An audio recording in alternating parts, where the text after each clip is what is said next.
This program is partially funded by the Facing Hunger Food Bank. Facing Hunger Food Bank brings volunteers, donors, and pantries together to feed over 130,000 souls every year across the tri-state. And we are a proud sponsor of An Evening in Appalachia. Additional funding for An Evening in Appalachia provided by the University of Charleston in Charleston, West Virginia, and the Route 60 Music Company in Huntington, West Virginia.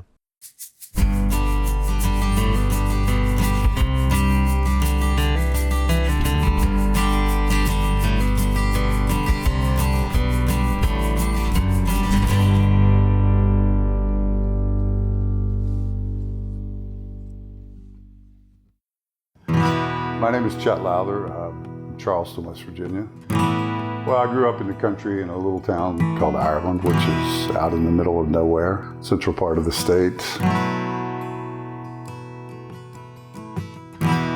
Well, we lived on a farm, but we had, the only thing we raised were dogs. We weren't farmers, we just had some acreage, and I have one sister. My dad had a small trucking company and was self-employed his whole life. My mom was a stay-at-home mom, and where I grew up was probably within 10 miles of where both of them grew up. I mean, I have a good family. My father's been deceased for about 15 years now, but my mom's still alive, sister's still alive, and everybody's doing well.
It's called Red Skies.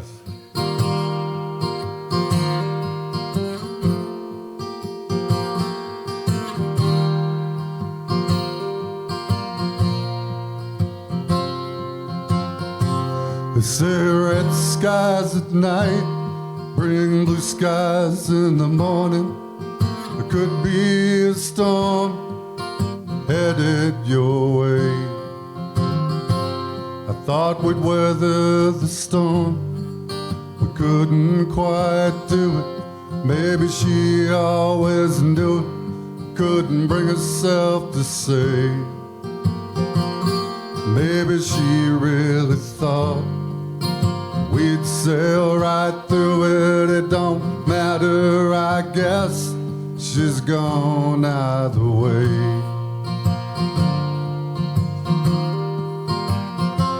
'Cause those are red skies at night don't mean blue skies in the morning. There could be a storm headed your way. Wise men become fools. They think they're all knowing, and fools become wise. They learn the hard way.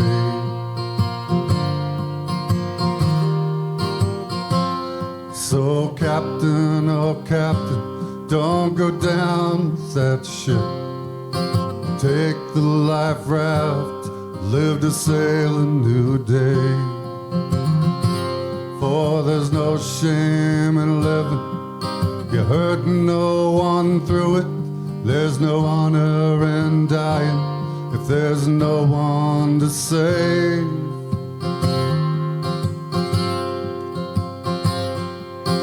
Con men and cowards seem to talk louder. They boast and they brag to convince you they're brave. But the bravest people I've known, they never have much to say. They just do what needs doing and then go on their way.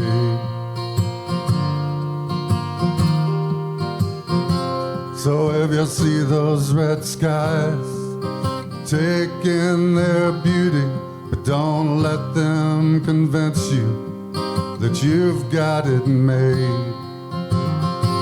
Wise men become fools, they think they're all knowing, and fools become wise, they learn the hard way.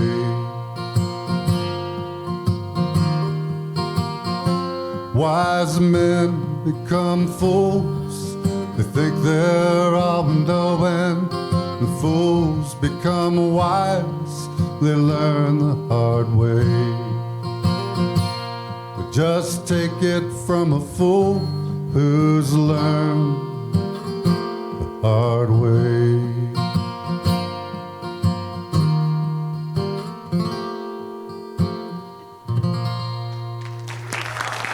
Thank you.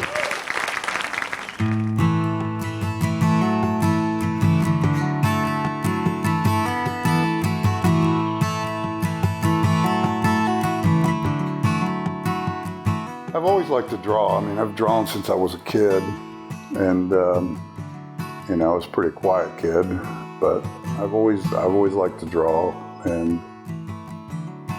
but didn't really have much opportunity as far as art education. I didn't take an art class till I went to college and became an art major.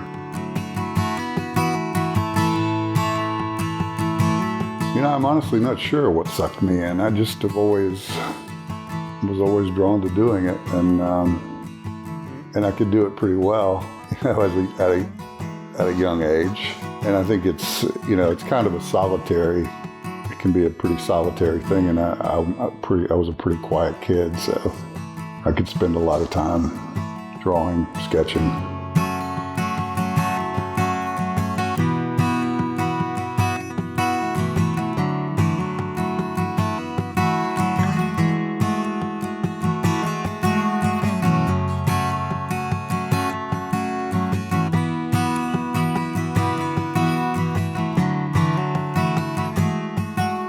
I started drawing when I was young. I mean, I don't remember exactly when. I remember doing drawings of family and vehicles and animals when I was 4 or 5.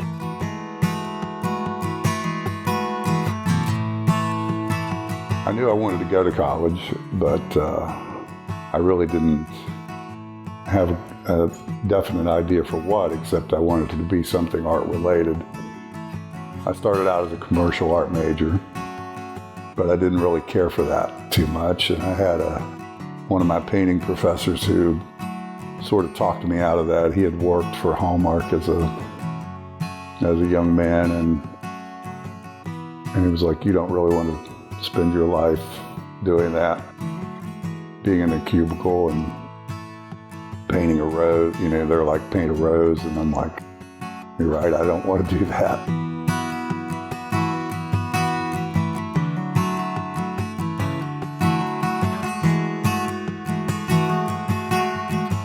I mean, I teach elementary kids, you know, elementary art, and I really enjoy it. And the kids,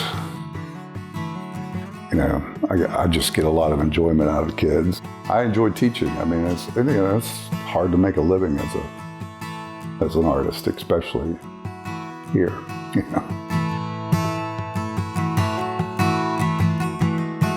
When I lived in the DC area, I quit teaching for a while, and I was just an artist and a musician, but I probably made more of my day-to-day money playing. I mean, I made more of my money playing music than I did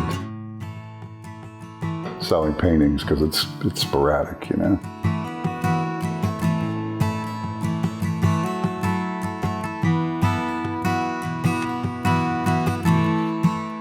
I mean, I used to do mostly all impressionist kind of abstractions, landscapes, It's been more recent that I've delved into the political stuff. You know, it's like this painting of Blankenship back here. I was going to do a whole series of those, and it was going to be called Portraits of American Greed, because the whole thing's done with dollar signs. I was going to do a whole series, and I thought, well, that's all I'd ever get done in my life, is just to do, because you would never run out of subject matter, you know, because greed is rampant. After a while, painting horrible people can take it out of you a little bit, you know. So you got to get back to painting something beautiful, you know.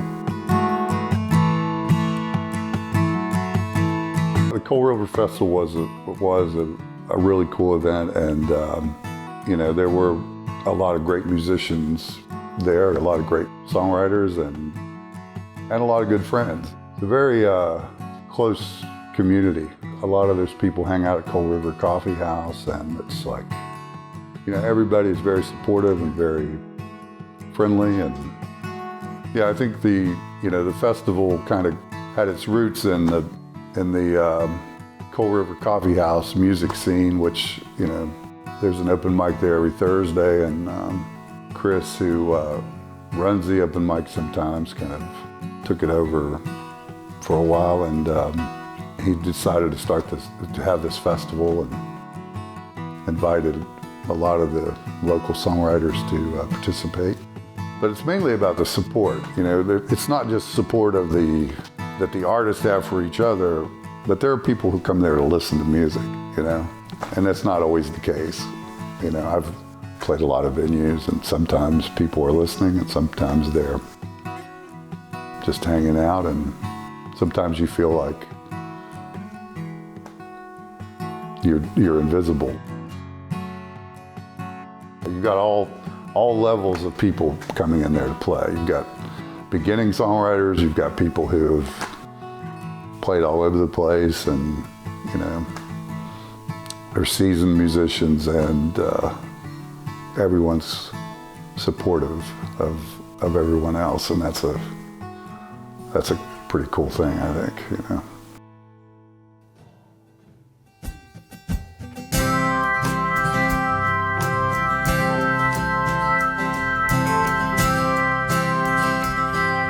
It's 4 in the morning and my mouth is bone dry. I dreamed that I could fly. Guess I got too high. Now I'm falling back to earth in my mortal condition, waiting for my lack of plans to finally reach fruition. Thought I could touch the sun, but I couldn't get it right. I couldn't get it right. I couldn't get it right. I made these wings of wax, but they wouldn't take the flight. Oh, I just want to get some sleep tonight.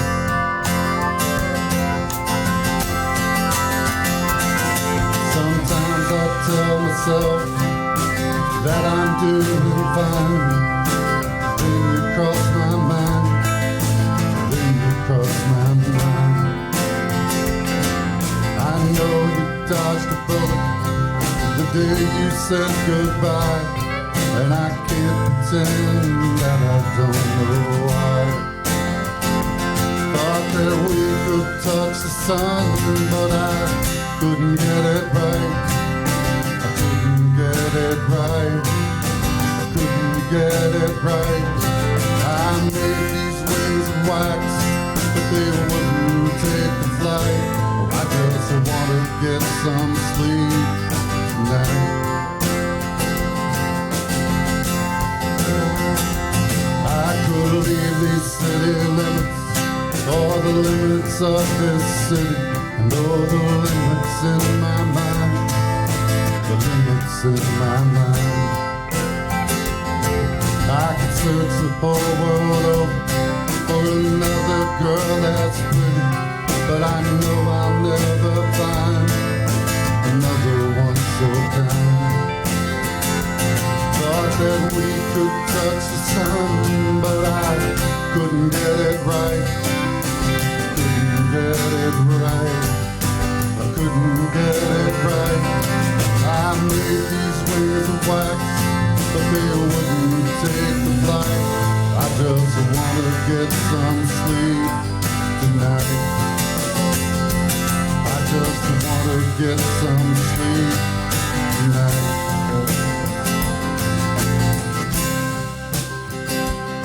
'Cause it's 4 in the morning and my mouth is bone dry. I dreamed that I could fly.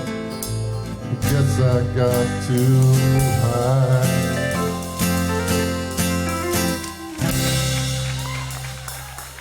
Thank you.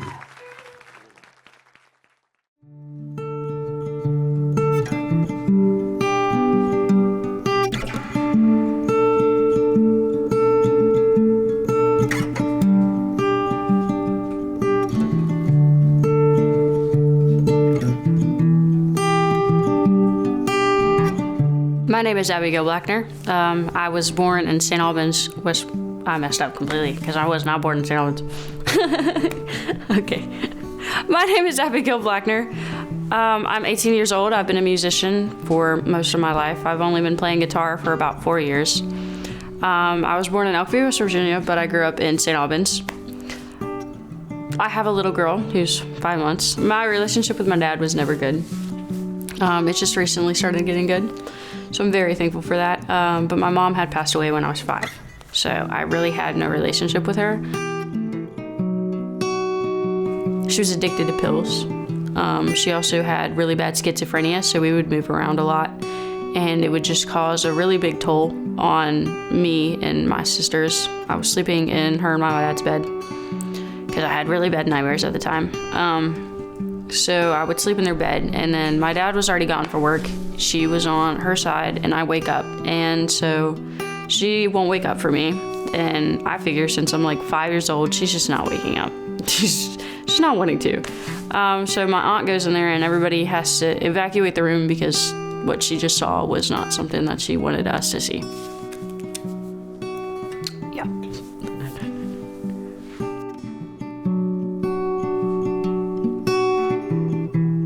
Even though she's passed, I do still talk to my mom about life, like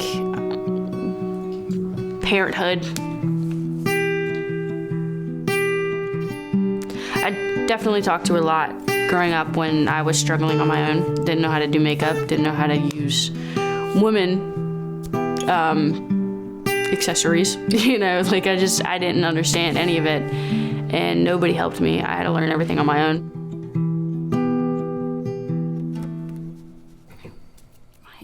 It like cramps up because my hand's too small, so it cramps up. This first song that I will be singing is a folktale song.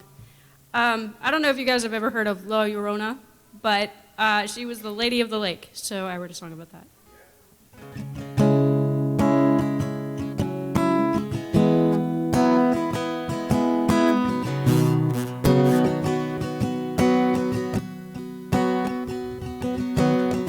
You said she was a witch.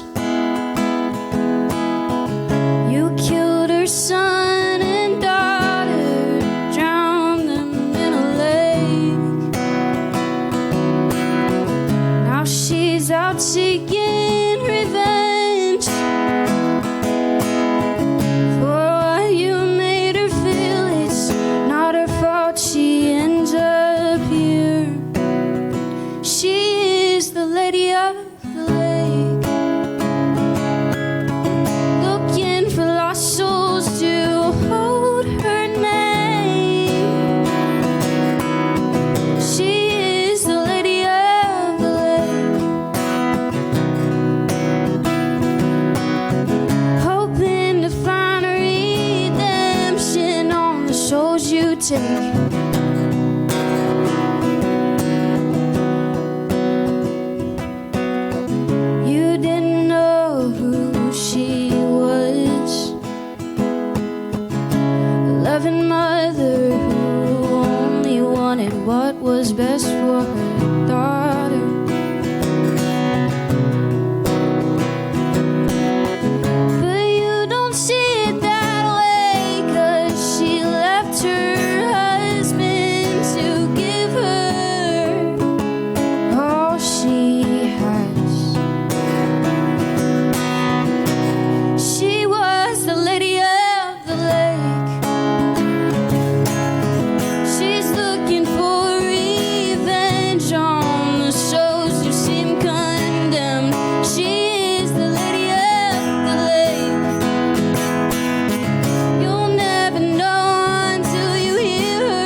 when she calls your name, you'll be tempted to just walk away.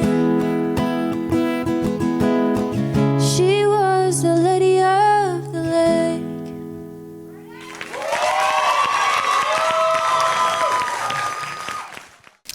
I started songwriting when I was like 7, and it was just stupid little songs, being like patty cake type stuff. It was just stupid little things. But I later on transformed into putting my feelings down into music. So most of my songs are either, my outlet, or it's just trying to get better at doing what I do. I've written at least 50 songs.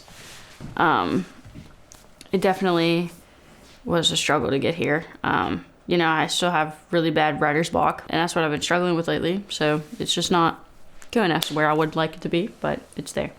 So you said journalism. Tell me a little bit, why journalism? I really enjoy writing stories. And I don't think I could ever write a novel or anything else like that, or even short stories. But I like writing on, what's going on in the world, because I can kind of like understand a little bit about what's going on. So to actually go deep into people's opinions and how they view things and what they see it as would just be, it would just be fun to me. I still want to pursue music in a way, but I know that it can't necessarily happen with taking care of a child on top of it. If it happens, it happens.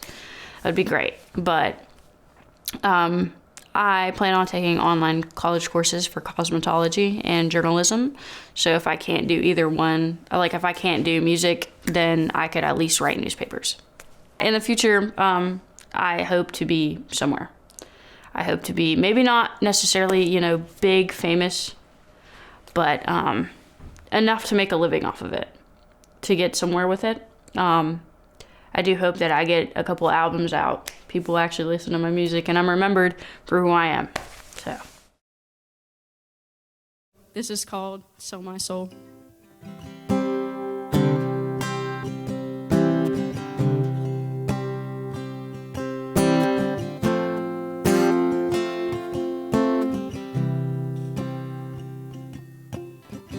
You said don't tell a soul.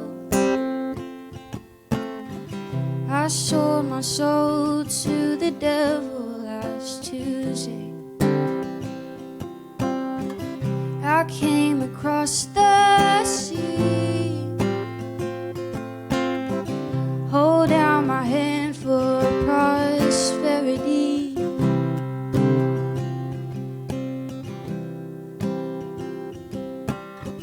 Who is this God you speak about?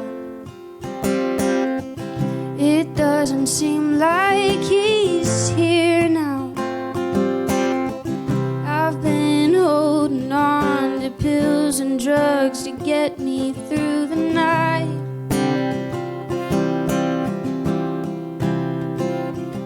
So I will sell my soul if it means it's my last night.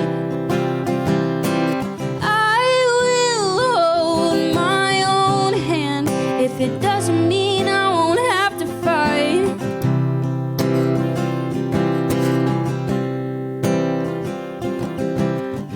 I walk through hellfire. I came across the wind. You see it in my eyes, I'm not quite there yet.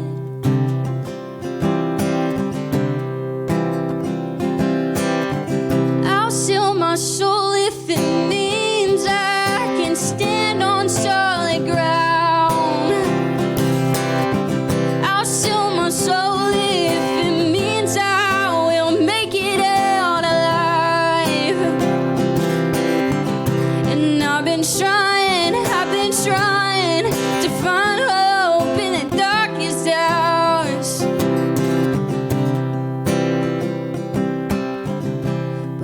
it seems is I gotta sell my soul to someone who don't seem to love me. I sold my soul to the devil last Tuesday night.